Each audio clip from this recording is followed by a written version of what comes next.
Meus irmãos, vocês devem estranhar hoje, porque, via de regra, os sermões da nossa igreja são muito doutrinais. E hoje vai ser um pouco menos, pelo menos eu acho, né? Que vai ser um pouco menos. Então eu não sei se você vai ficar triste hoje, porque vai ser menos duro um pouco. Mas de vez em quando Deus nos dá um refrigério, né? Nós vimos acompanhando o texto de Josué, nessa série chamada Conquista da Terra. Nosso último sermão foi no capítulo 10, quando nós vimos aquele socorro que Josué precisou dar em Gibeon. Então aqui no capítulo 10, Gibeon, que tinha antes enganado Josué e Israel, agora é socorrido por Josué. Josué cumpre a sua palavra e no momento de perigo ele socorre aquelas 4 cidades que envolviam o povo de Gibeon. Nós descobrimos também, lendo a palavra de Deus, que Gibeon não era apenas uma cidade, mas era um conglomerado de 4 cidades razoavelmente grandes para os padrões daquele tempo. E no capítulo 10 também existe a descrição de 5 reis, primeiro tentando se levantar contra Israel, que foram os primeiros 5 reis que se levantaram contra Gibeon, e por isso mesmo agora eles estavam sendo vencidos. Isso está lá no meio do capítulo, e no final do capítulo há a descrição de mais 7 reinos que são vencidos. Nesse momento, nós cumprimos a primeira fase de chegada à terra de Canaã, que segundo a enorme maioria dos comentaristas bíblicos, nós estamos falando aí de 7 anos de campanha militar. Do capítulo 1 até o capítulo 10, até o capítulo 11, nós temos 7 anos aproximadamente da entrada da passagem do Jordão, do episódio de Jericó e até chegarmos agora a esses reinos vencidos, 12, num apenas um capítulo, nós vemos a descrição de 12 reinos. O capítulo 12 é um descritivo, uma espécie de resumo do que tinha acontecido no tempo de Moisés e depois no tempo de Josué. É como se fosse um livro de ata. O presbiteriano entende bem disso, que a gente gosta de uma ata, né? Então a gente faz ata para tudo. Então está aqui, né? Uma espécie de ata e uma relação dos reis vencidos por Moisés primeiro e agora por Josué. O capítulo 13 faz um levantamento de terras que ainda não estavam devidamente conquistadas e depois começa a distribuição da herança segundo Moisés tinha estabelecido ainda em vida e agora Josué sendo o executor, sendo aquele que haveria de distribuir a terra segundo as ordens que Moisés tinha deixado. A tribo de Levi já aparece no final do capítulo 13 como sendo aquela que não teria uma tribo inteira reunida, porque a tribo de Levi precisaria estar espalhada no meio das demais tribos, e ali termina o capítulo 13 dizendo que o próprio Senhor, o Deus de Israel, era a herança da tribo de Levi. Então ali termina o capítulo 13, o capítulo 14 começa com a terra de Canaã sendo distribuída. E nós hoje temos interesse em nos debruçar entre o versículo 6 e o versículo 15 do capítulo 14. Depois de hoje, nós vamos dar um salto até o capítulo 20, se não me falha a memória, 20 ou 21, 20. Por quê? Porque entre o capítulo 15 e esse capítulo, existe uma relação de terras distribuídas, tribos sendo acolhidas, recebendo terras, enfim. Isso não é interessante? É muito interessante, mas nós vamos dar esse salto para conseguirmos chegar ao final do livro com trechos que sejam mais apropriados para a instrução da igreja, para a doutrina e para a prática cristã.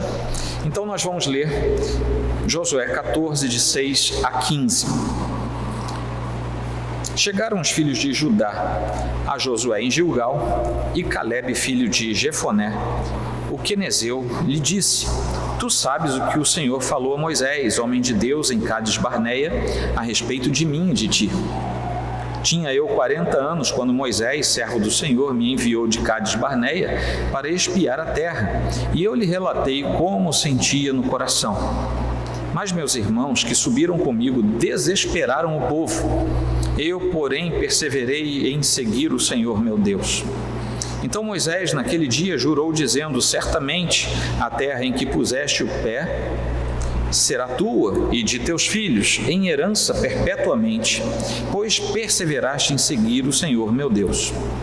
Eis agora o Senhor me conservou em vida, como prometeu.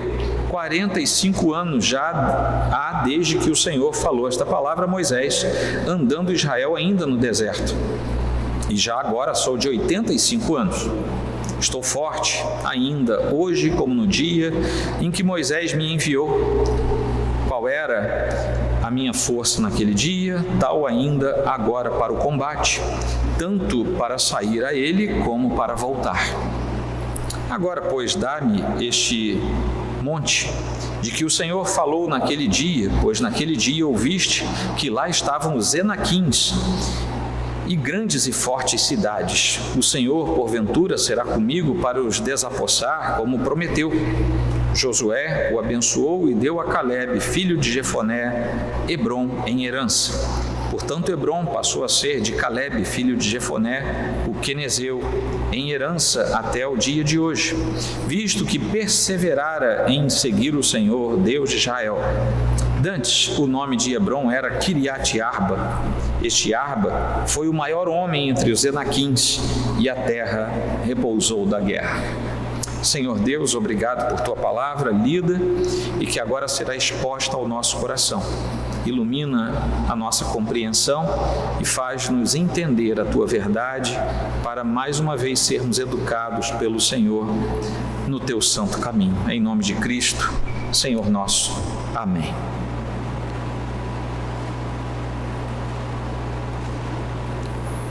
Na Escritura nós temos dois episódios, dois incidentes envolvendo Calebe, esse que está agora sendo retratado nesse trecho da Escritura. O primeiro dos incidentes está lá em Números 13, que depois em Deuteronômio também é repetido, mas em Números 13 é mais detalhado. Lá em Números 13, os hebreus, já libertos por Deus, já tendo saído do Egito, estavam no limiar da sua terra prometida e estavam, naquele tempo, muito perto de onde eles estavam agora.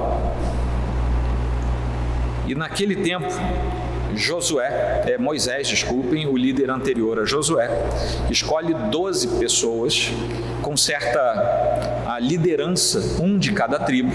Entre eles estava Calebe e o outro era Josué, o atual líder do povo de Deus. Eles foram escolhidos para fazer uma incursão pela terra de Canaã e ver como eram as coisas, porque eles queriam entrar e tomar posse da terra, porque era a promessa do Senhor aos patriarcas. Dos 12, 10 voltaram angustiados, dizendo que a terra era muito boa, tinha de tudo, os frutos eram grandes, era tudo muito bom, só tinha um problema: não poderemos subir contra aquele povo, porque é mais forte do que nós. Isso está lá em Números 13, 31. Então, com essa fala, 2 votos, Josué e Calebe, foram vencidos pelos outros 10. Eles desanimaram de tal maneira o povo se acovarda e diz a Moisés: não dá para a gente entrar mesmo não. E por causa disso, o povo de Israel tem que peregrinar pelo deserto. Deus se irou contra o povo. Esses 2 espias que acreditavam que com Deus ao seu lado poderiam vencer aqueles povos e aquelas cidades fortificadas, povos muito altos, mesmo que aquilo estivesse além do seu alcance natural, foram vencidos. Calebe, lá naquele mesmo episódio, disse o seguinte no versículo 30 do capítulo 13 de Números: subamos e possuamos a terra, porque certamente prevaleceremos contra ela. Mas ele foi descartado, seu voto foi vencido. O outro era Josué, que estava junto com ele. E agora, nós estamos 45 anos depois desse primeiro episódio, desse primeiro incidente.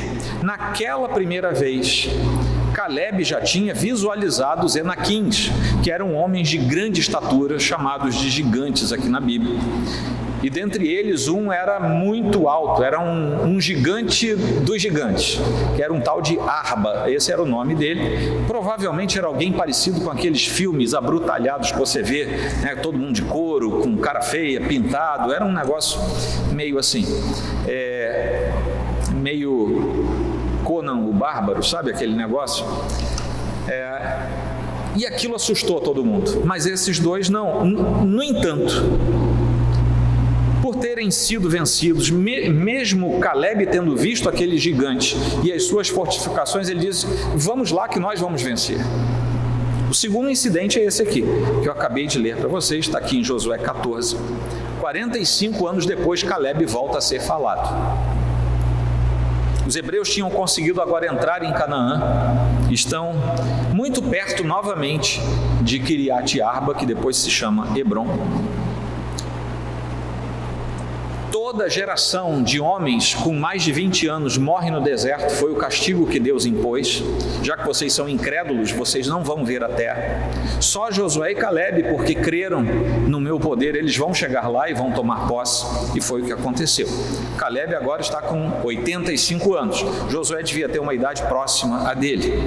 E ele diz agora a Josué: agora, pois, dá-me este monte que o Senhor falou naquele dia. Ele não esqueceu, não. Pois naquele dia ouviste que lá estavam os Enaquins e grandes e fortes cidades. O Senhor, porventura, será comigo para os desapossar, como prometeu. Vejam bem, no segundo incidente em que Calebe é mencionado, ele diz assim: pois o povo inteiro ficou com medo dos Enaquins, mas eu digo um negócio para você, eu vou sozinho, só com o meu clã, e a gente vai vencer. 45 anos depois, a fé dele se manteve não apenas inabalável, como parece que aumentou. Nesse segundo episódio, Calebe cita novamente os Enaquins, vocês ouviram, e ele se encoraja a combatê-los novamente, porque ele os combateria como dantes, em nome do Senhor e não por sua própria força.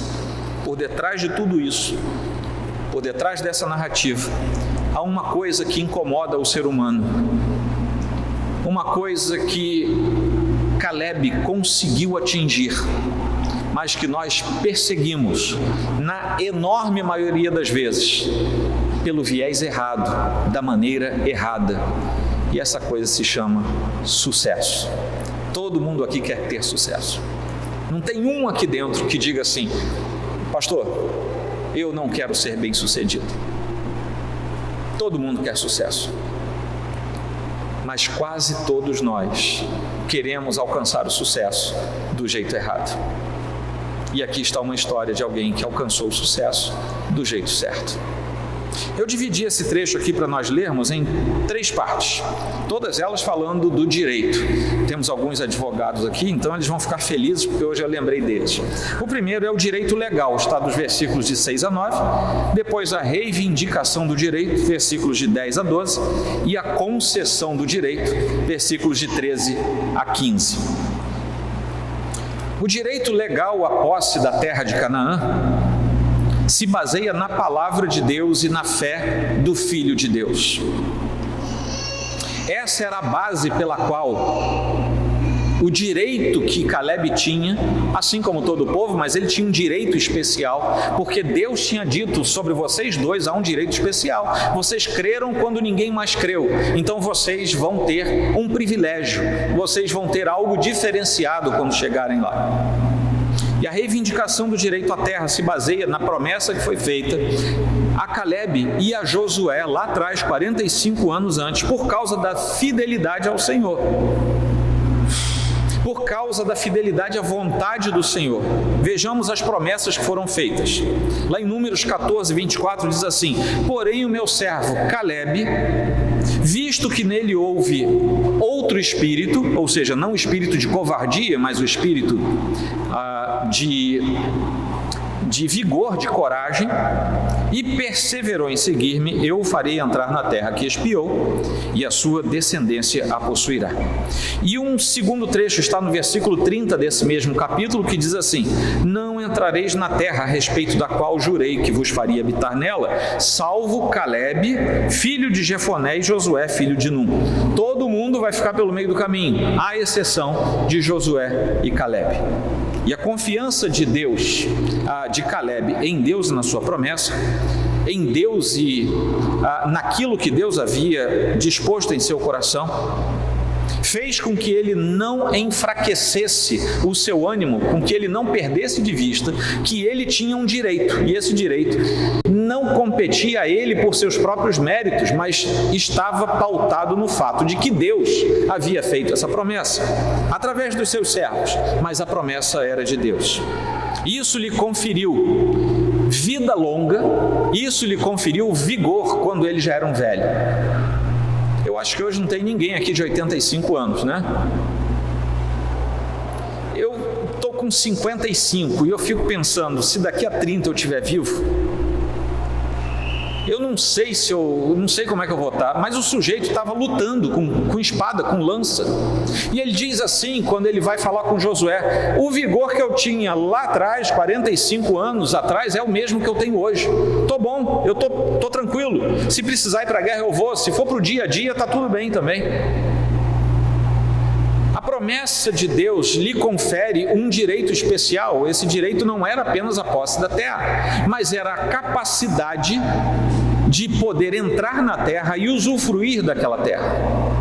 Quando Deus nos promete algo, Ele não apenas cumpre, mas nos dá os meios de termos prazer naquilo que Ele nos dá, naquilo que Ele nos promete dar. Então esse era o direito legal que ele tinha, pautado na sua fé, na sua fidelidade e pautado também, acima de tudo, obviamente, na palavra de Deus para com ele. Segundo ponto, a reivindicação do direito. Uma vez que ele tinha esse direito, ele vai até Josué e fala: bom, agora você lembra, né, Josué? Moisés falou na tua frente, e agora você é o líder, então vamos resolver isso aí. A reivindicação do direito acontece por meio da guerra e da fé. Vamos ver, o direito era legal por causa da promessa, da palavra e da fé. A reivindicação do direito é através da guerra e da fé. Lá em Números 13, ele tinha estado nas proximidades de Hebrom, onde ele estava agora. E agora ele recebia não apenas toda a região montanhosa de Kiriat Arba, que vira Hebrom, como também os arredores. Vejam bem, ele toma posse, porque Deus lhe dá isso, de algo que para ele talvez fosse até mais do que ele pensava. Porque não foi apenas o monte Kiriat Arba onde estava a cidade fortificada, foram todos os arredores. Calebe tinha a garantia da sua herança, a garantia era o próprio Deus, mas agora ele precisava tomar posse da terra. E aí vem o outro lado que às vezes a gente descansa no meio do caminho. Não, Deus Deus prometeu que eu vou ser assim assado. E você descansa no meio do caminho. Quem disse que era para você parar no meio do caminho? Se Hebrom ainda está ali à frente, se os Enaquins ainda estão ali à frente, é para nós dizermos: sim, o Senhor vai me dar aquilo, então eu vou lá. Agora que eu quero reivindicar o meu direito, eu tenho que estar disposto a lutar por aquilo. Nós temos algo em nós que faz parte das nossas responsabilidades diante de Deus, e a nossa luta começa por nós entendermos que nós não estamos lutando uns contra os outros. Isso aqui não é contra carne ou sangue, mas isso aqui é contra principados, contra dominadores deste mundo que jaz em trevas. Nós estamos lutando contra algo que não vemos, mas é algo que é real, porque a Escritura nos avisa disso. Nós não fomos chamados para descansar sobre um mar de flores. Haverá um tempo em que estaremos diante do Senhor em glória eterna e permanente. Aí sim, é para nós descansarmos, embora a Escritura também nos dê indícios que, mesmo não nos cansando fisicamente, nós teremos também o que fazer lá. Isso é para tirar aquela ideia medieval, né, que a gente vai arranjar asinha, uma harpa e vai ficar pendurado numa nuvem. Não é essa a concepção bíblica que nós temos. E devia ser chato, né? Você imagina a eternidade inteira, sei lá, numa nuvem, sentado, dedilhando uma harpinha. Né? Um negócio... devia ser chato mesmo. Então, graças ao bom Deus, eu acho que a eternidade vai ser um pouco diferente disso. Aliás, muito diferente. Mas nós não fomos chamados para uma leseira espiritual. Nós fomos chamados para estarmos o tempo todo em luta, em disposição, a fim de que o direito seja reivindicado, uma vez que nós sabemos que ele existe. Ele aqui Caleb se refere explicitamente aos Enaquins que habitavam na região com suas cidades grandes e fortificadas. Como é que nós sabemos isso? Porque 45 anos antes ele já tinha falado. Os espias que que se acovardaram, eles falaram: não dá, gente, lá tem os Enaquins, são uns homens muito altos, muito fortes, são guerreiros preparados. E tem outra coisa, as cidades deles eram fortificadas. Passaram-se 45 anos e, se bobear, a fortificação estava melhor ainda. E ele já sabia disso, ele tinha todo o conhecimento disso. Eles são mencionados tanto na conclusão da história da conquista, porque aqui em 11, 21 e 22 nós lemos o seguinte: naquele tempo veio Josué e eliminou os Enaquins da região montanhosa de Hebrom. Isso aqui é uma prolepse, é uma figura de linguagem que conta primeiro o que aconteceu e depois você vem, e o livro de Josué é cheio dessa figura, e depois conta com detalhamentos como é que fez. Então aqui e eliminou os Enaquins da região montanhosa de Hebrom, de Debir, de Anabe e de todas as montanhas de Judá. Nenhum dos Enaquins sobreviveu na terra dos filhos de Israel. Então nós vemos que quando chega ao final daquele período, os Enaquins são mencionados aqui. E como também acontece no começo da história da repartição das terras. Porque aqui no versículo 15, diz aqui, nós já lemos, dantes o nome de Hebrom era Kiriat Arba. Este Arba foi o maior homem que dos Enaquins, e a terra repousou da guerra. É por isso que a história da conquista termina aqui. A partir daqui é o que aconteceu depois. Porque temos aqui a descrição não da tomada 100% da terra, mas da tomada de todos os territórios que seriam habitados pelas tribos de Israel. A partir daí, inclusive, as tribos deveriam resolver o problema da expulsão dos habitantes originais, cada um no seu lugar, cada um na sua própria tribo. O pedido que Josué faz aqui tem como base o conhecimento que Caleb faz, tem como base o conhecimento que ele tinha da aliança com Deus e os desdobramentos dessa aliança. O que Caleb está dizendo é: Deus fez uma aliança conosco, fez uma aliança comigo. Ele prometeu, a promessa do Senhor é parte da sua aliança, então eu tenho direito a isso. Só que para desfrutar dessa herança, Deus não permitiu que os efeitos do tempo agissem tanto sobre Caleb. É óbvio que ele era velho, né?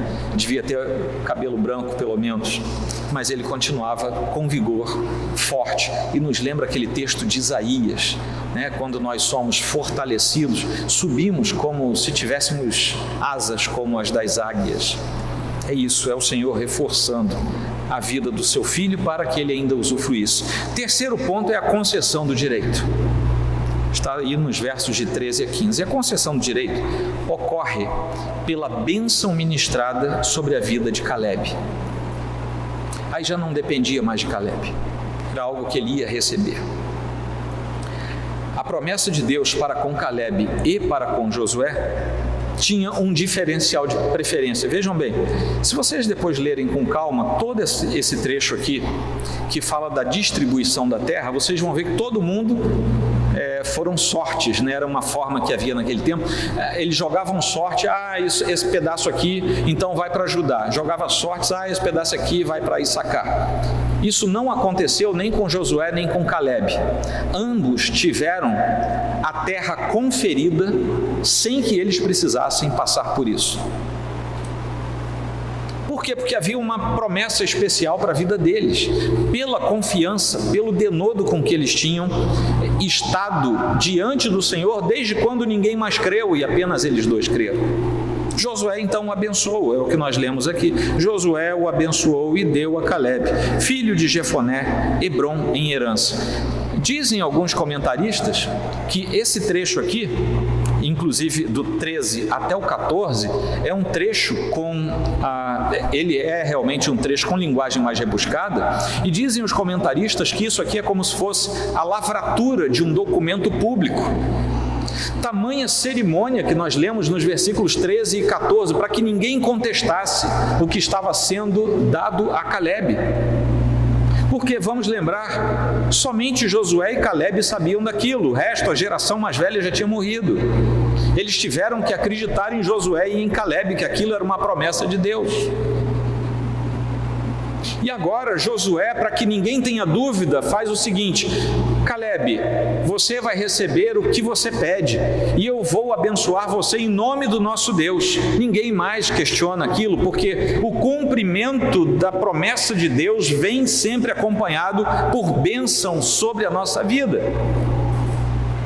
Todas as vezes que Deus cumpre uma promessa sua sobre mim e sobre você, Deus também derrama bênçãos, porque o Senhor se agrada de nos ver chegando ao cumprimento da promessa, porque isso significa dizer que nós fomos fiéis até aquele momento.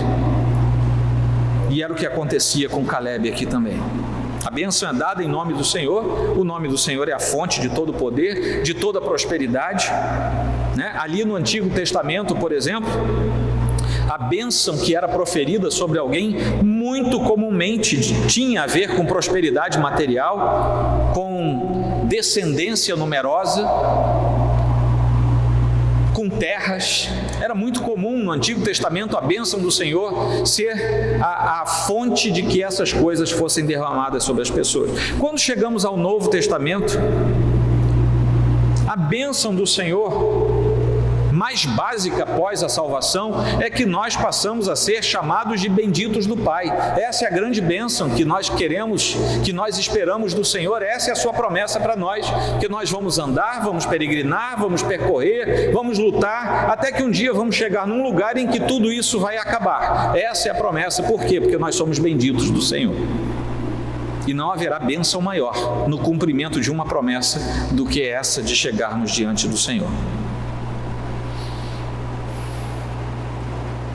Deu Calebe, filho de Jefoné, Hebrom como herança. Deu a Calebe, né? Hebrom como herança. Josué aqui está agindo sozinho. Ele não chama os anciãos, não chama os príncipes, não chama ninguém. Ele diz: isso aqui é de Calebe, porque o Senhor prometeu. Calebe, eu te abençoo em nome do Senhor. Vai com Deus, vai para Hebrom, vai tomar aquela terra. Ele tinha autoridade para fazer isso porque ele estava falando no nome do Senhor. Josué, na verdade, apenas executa a ordem de Deus, aquilo que Deus tinha dito lá atrás, quando Moisés ainda era vivo. Lá no 15, 13, olha só o que diz: a Calebe, filho de Jefoné, porém, deu Josué uma parte no meio dos filhos de Judá, segundo lhe ordenara o Senhor, a saber, Quiriate-Arba, isto é, Hebrom. Esse Arba era o pai de Enaque, ou seja, aquele que deu origem aos Enaquins. Josué teve autoridade para dizer a uma tribo que ganhava o seu espaço: isso aqui é de vocês, mas tem uma coisa, esse pedaço dentro da terra de vocês não é de vocês, é de Calebe. E diz ao final de tudo que a terra repousou da guerra. Chegamos ao 7º ano dessa campanha militar. Ainda haveria combates, nós sabemos disso, vamos ler, inclusive o começo do livro de Juízes é muito próprio para entendermos a sequência dessa história. Mas aqui, a terra descansava da guerra. Israel já estava com a terra dividida, bastava agora completar o trabalho, e nós sabemos que lá na frente isso vai gerar problema. Saindo do texto, eu gostaria de concluir essa nossa exposição falando um pouco sobre bênção e sucesso, porque isso está aqui fartamente nesse texto. Josué e Calebe tiveram que andar no deserto. Eles foram fiéis ao Senhor. Eles aceitaram a palavra do Senhor e eles voltaram dizendo, lá atrás, 45 anos antes, eles voltaram dizendo, essa terra é nossa, o Senhor prometeu, mas eles foram votos vencidos. Eles professaram a sua confiança, mas entre aspas, não deu certo. Eles foram crentes direito, mas parece que os crentes meia boca estavam se dando bem e eles estavam se dando mal. Essa era a primeira impressão. Mesmo assim, eles se mantiveram fiéis, se mantiveram corretos na presença do Senhor, a tal ponto que aqui no capítulo 14, no versículo 8 diz assim, eu, porém, perseverei em seguir o Senhor, meu Deus. Caleb falando de si mesmo. No versículo 9 tem assim, em herança perpetuamente, pois perseveraste em seguir o Senhor, meu Deus.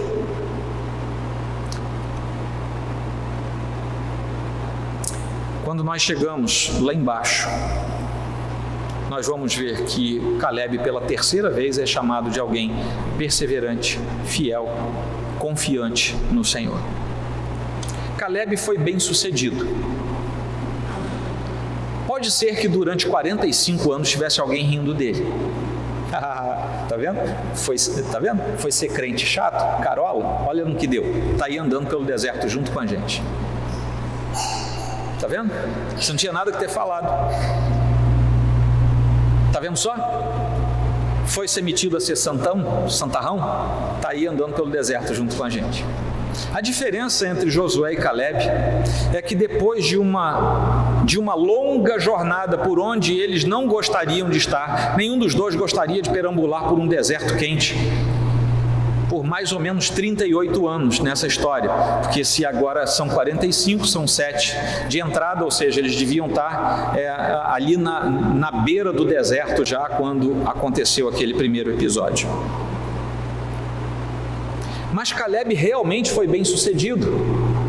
Quantas pessoas, fazendo agora uma correlação de comparação objetiva, quantas pessoas não olham para mim e para você e dizem, sério mesmo que você vai continuar nesse negócio de vida de crente? Olha o fulano como é que se deu bem.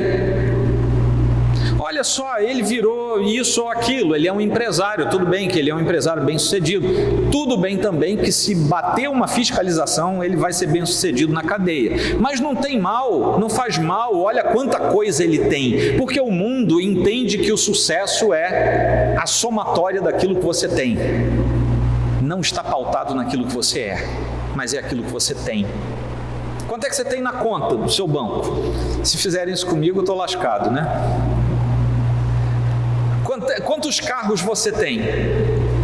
É por isso que você vê alguns lugares autodenominados igrejas evangélicas, que você vê a pessoa sendo entrevistada, ela não fala de Jesus, não fala de Cristo, ela não diz assim, eu era um miserável pecador, eu estava indo para o inferno, o Senhor me resgatou, agora estou indo para o céu. Não, ele fala lá, olha como é que foi bom eu ter vindo aqui, eu estava ali embaixo da ponte, agora tenho 3 carros, um iate, eu ando de jatinho particular. Vejam bem, não é o que você é o que você tem. Mas isso é importação do que o mundo fala. Nossa sociedade é assim, gente. E não se engane, seja ela socialista ou capitalista.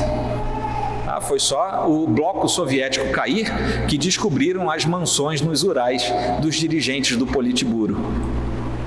Isso faz parte da natureza humana, que é caída. Ele quer ter mais, ele nem sabe para quê, mas ele quer ter mais. Isso é a medida do sucesso, segundo a sociedade em que nós vivemos. Mas Caleb foi bem sucedido de outro jeito. Ele realmente obteve sucesso. E nós sabemos, eu separei aqui umas ideias, pelo menos 4, para rapidamente concluir com vocês. Nós podemos imaginar o sucesso pelo menos por 4 maneiras diferentes. O primeiro é o sucesso que é medido pelos nossos sentimentos. Então nós temos uma imagem do que queremos ser, né? Eu quero ser o sujeito mais bonito daqui. Aí o cara faz 520 cirurgias plásticas para ficar igual Ken, né? Aquele Ken humano. Aí você olha assim, Ken, você não entende o que é aquilo, né? É uma expressão. Não, quero ser a pessoa mais isso ou mais aquilo. É seu sentimento, está lá dentro. E a pessoa acha que o dia que atingir esse sentimento, atingiu o sucesso. Então existe isso. Se não fizermos, se não conseguirmos ser aquilo que o nosso sentimento diz, nós falhamos. Falhei, sabe? Vou me jogar da ponte, eu não tenho mais jeito, falhei. Não sou aquilo que os meus sentimentos me dizem que eu devo ser. Então, agradar os caprichos pessoais é uma das formas que as pessoas acham que é obter sucesso. Agora eu estou realizado. Quer ver onde é que a gente vê isso? No casamento desfeito. Você recebe uma pessoa aqui dentro e você diz assim: mas meu filho, por que você não falou antes que você estava com um problema? Não, pastor, até que a gente não brigou, não, sabe? É porque ele não me faz mais feliz. Você diz assim: sério? Você vai acabar com o matrimônio? Porque o senso, um sentimento... E o matrimônio em si, e os votos, e a luta por ele. Não estou falando aqui daqueles matrimônios que são rompidos porque não tem jeito, tá? Isso também existe. Mas eu estou falando que é muito comum as pessoas se entregarem porque os seus sentimentos não são mais aqueles. Então existe esse sucesso que é medido pelos sentimentos pessoais. Se o meu coração diz, então tudo bem, eu sou bem sucedido. Se ele não diz, não sou bem sucedido. O segundo modelo é o sucesso medido pelo que os outros acham. Esse é muito comum também, né? Então, se os outros acham que aquilo é sucesso ou é fracasso, eu também vou achar assim. Se todo mundo acha que eu sou bem sucedido, então eu sou alguém de sucesso. Se todo mundo acha que eu sou um fracasso, eu vou para o canto, vou chorar porque realmente eu devo ser fracassado. Eu começo a fazer coisas ou deixar de fazer por causa da opinião das pessoas. Não estou dizendo aquelas concessões que nós fazemos para que tenhamos uma vida em sociedade. Não estou falando disso. Todo mundo faz isso e temos que fazer. Estou falando de você querer mudar a sua vida para ter sucesso segundo a opinião das pessoas a respeito de você. Essa é a segunda forma e é extremamente comum nos nossos dias, né? Então, agradar os outros torna-se o principal objetivo de vida. E o dia que a pessoa acha que agradou todo mundo, aí ela fica feliz. O problema é que ela não vai agradar todo mundo.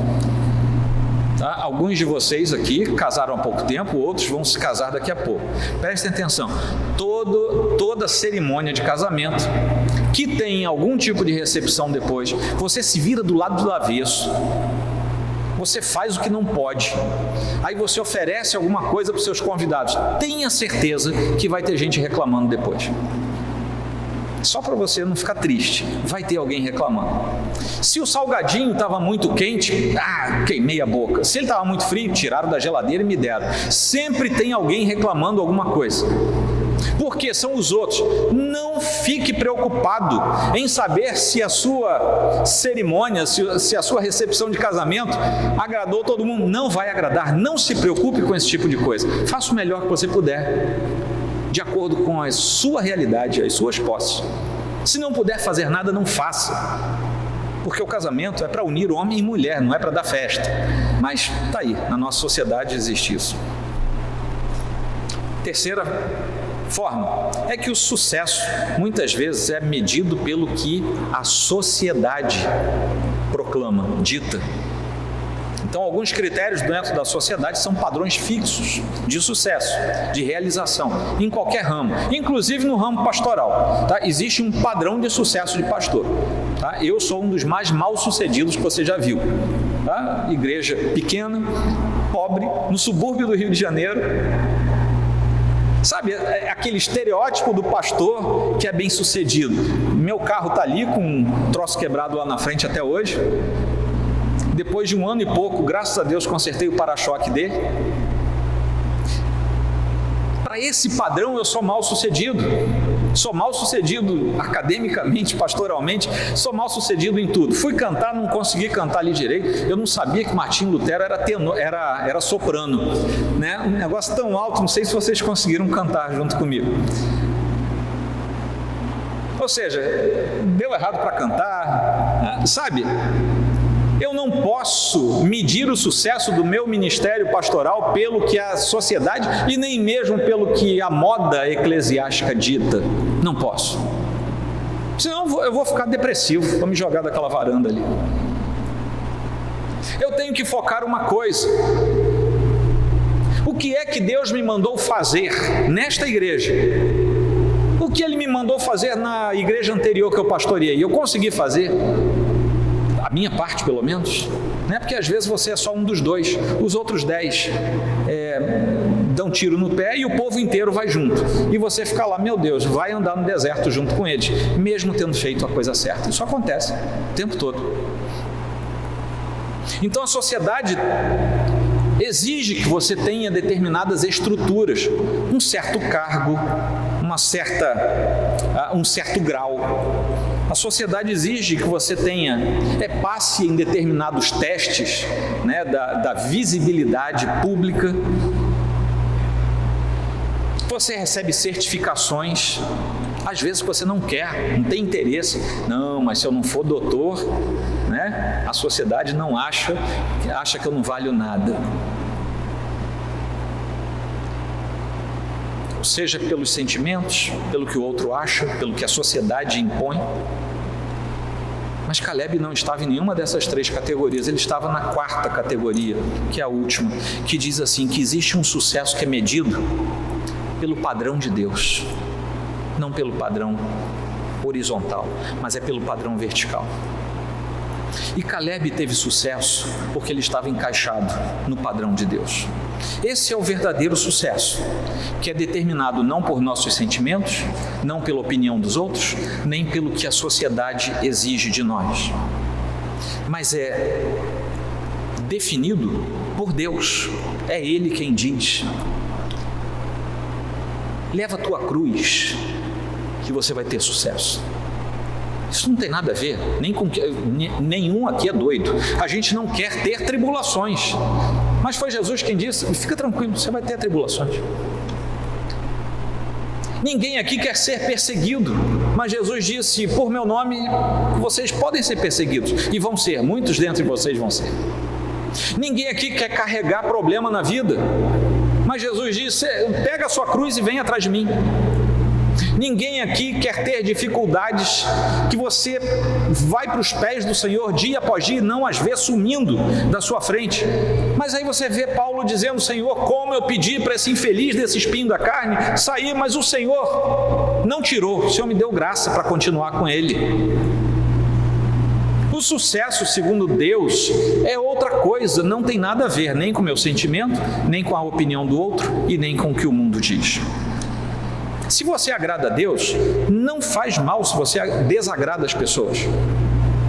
Agora também, se você desagrada a Deus, Deus não quer saber se você está agradando todo mundo. A gente tem que agradar a Deus e seguir o que Ele pensa. O que Deus pensa, o que Deus define é a chave do nosso sucesso, não é nenhuma dessas outras coisas. O verdadeiro sucesso significa alcançar objetivos que Deus tem para você ao longo da sua jornada e no final dessa jornada.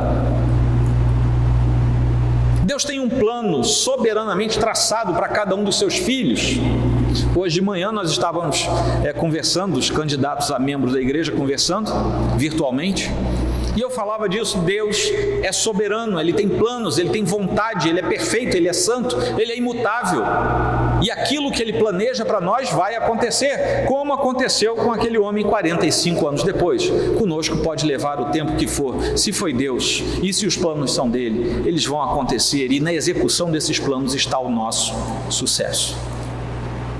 Você pode chegar lá no céu com uma poupuda conta corrente, sendo um bom crente. Você pode ser rico, inclusive ser um bom crente. Você pode chegar lá esfarrapado. Quero dizer uma coisa para você: na hora que entrar pelos portais celestes, todo mundo vai entrar igual. Ninguém vai entrar com o que tem ou deixa de ter daqui. Verdadeiro sucesso, portanto, precisa ser compreendido por nós, e Caleb entendeu isso. Sucesso segundo Deus é para a glória dele, não é para o meu prazer, não é para a minha glória. é para cumprir a vontade dele. Deus nos permite obter o sucesso para que a glória dele e a vontade dele aconteçam. Quando nós chegamos lá não lembro agora qual é o versículo, sim, versículo 11 do capítulo 21. Se você tiver com sua Bíblia aberta, veja só que coisa curiosa.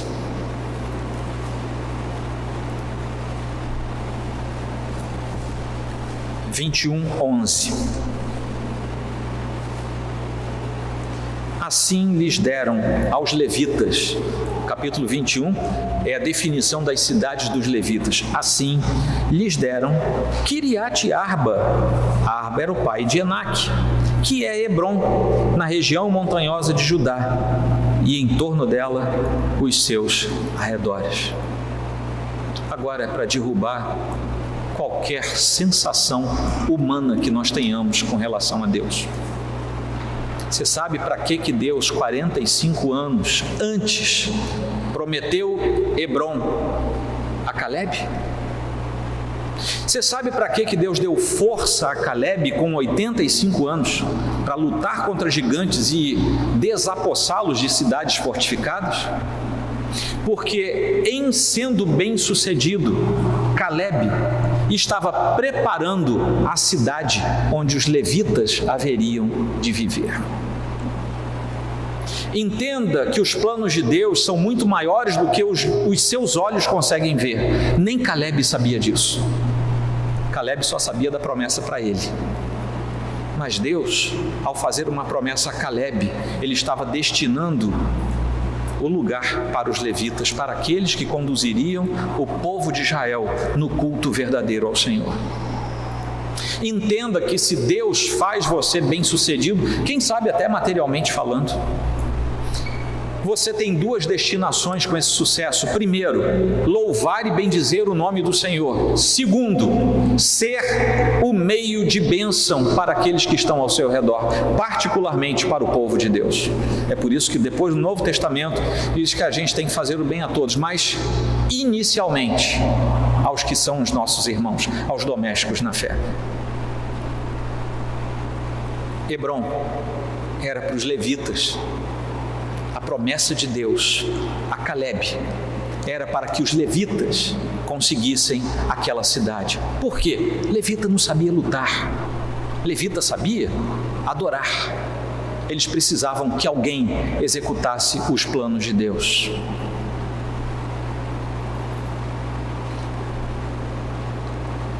Eu sei que ao final de tudo, o Senhor vai cumprir os seus propósitos, que são perfeitos e eternos. Vamos aplicar para nós, a nossa vida e concluir. Apenas 3 aplicações. Não se importe se você é penalizado no meio do caminho por causa da incredulidade dos outros, inclusive dos irmãos. Não se importe com isso, vai acontecer. Mais tempo, menos tempo, isso vai acontecer. Assim como aconteceu com Calebe, continue crendo e professando a sua confiança em Deus, mesmo que você seja voto vencido. Sério que você ainda ora e você ainda jejua? Continue fazendo o que você sabe que tem que fazer. Mantenha-se fiel a Deus e não murmure contra os covardes. Você sabe que eles são covardes, mas não fica falando mal dos covardes, deixa eles falar. Deus vai resolver com eles, nem que seja matando todo mundo, que nem ele fez lá no deserto, tá? Mas não pede isso a Deus não, deixa que ele faz se quiser. Mas há covardes. É por isso que lá na frente tem assim, o reino de Deus não é, sabe, não é tomado por covardia não, mas por ousadia. Isso quer dizer que nós temos que ser fiéis ao Senhor também na nossa luta. Segundo ponto, assim como Calebe, talvez você tenha passado por muita coisa difícil. Eu acho difícil não termos aqui alguém que já tenha passado por muita coisa difícil. Não sou profeta, não estou dizendo eis que vejo a sua dificuldade. Não vejo nada, porque a gente é ser humano e a gente passa por isso. Se você ainda não passou por coisa muito ruim, vai passar. Eu vim hoje aqui para escutar um pastor falando de desgraça para a minha vida. É porque nós somos seres humanos, gente. Nós vamos passar até o final da vida coisas difíceis. E talvez você diga assim, meu Deus, naquele 25 de outubro de 2020, Quando o pastor falou aquilo, eu nem imaginava que ia passar por coisa tão dramática. Mas entenda, mantenha firme a sua fé e a sua vida com Deus. É só isso que importa, porque o sucesso está depois disso. O sucesso está lá na frente. Ao final de tudo, almeje usufruir da promessa de Deus, mesmo que isso represente mais lutas, mais dificuldades, mais Kiriat Arbas pela frente. Finalmente, terceira aplicação: não é a força do seu braço que faz você vencedor, nem bem-sucedido. Não é a força do seu braço. Não faça de si mesmo um auto-herói, porque aí você vai estar lá naquele primeiro ponto do sucesso, tentando resolver pelos seus sentimentos. O que faz você vencedor e bem-sucedido é a promessa de Deus, é a bênção do Senhor sobre você. Isso torna você diferente das outras pessoas, diferente daqueles que se afastam de Deus e muitas vezes até mesmo diferente dos seus irmãos dentro da igreja. Lembrem-se que Josué e Calebe faziam parte do povo de Deus e todos os covardes também eram do povo de Deus, eram membros de Israel. Não é essa a nossa medida é essa aqui. Amém? Vamos inclinar nossa fronte. Eu gostaria de oferecer alguns poucos segundos de silêncio a você, para você meditar, e em seguida nós vamos orar juntos.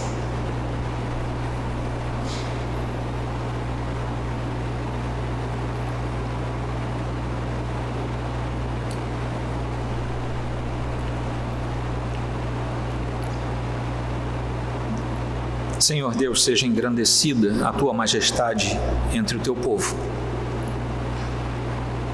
Venha, ó Deus, e consolida em nosso coração a Tua palavra que foi pregada nesta noite. E assim como aconteceu com Calebe, permita-nos, ó Deus, entender qual é a margem, qual é a profundidade, qual é a extensão do sucesso para a nossa vida. Porque isso está diretamente conectado ao direito que o Senhor nos dá, não por nosso mérito, mas por causa da Tua promessa. Então, ó Deus amado, age sobre nós e o nosso coração. Virão dias ainda mais difíceis sobre nós. Que o Senhor nos permita viver tão fielmente ao Senhor, que os anos se passando, nós ainda possamos dizer: eu tenho o vigor que o Senhor me deu e eu continuo lutando fielmente pela posse daquilo que Deus me deu lá na frente, onde meus olhos ainda não veem, mas eu sei que é para lá que eu estou indo, porque eu já deixei para trás todas as coisas e eu estou fixado no alvo que é Cristo Jesus. Muito obrigado, ó Deus, pela esperança que o Senhor renova em nós, por Tua graça e por Tua misericórdia. No nome precioso de Cristo, é assim que oramos. Amém.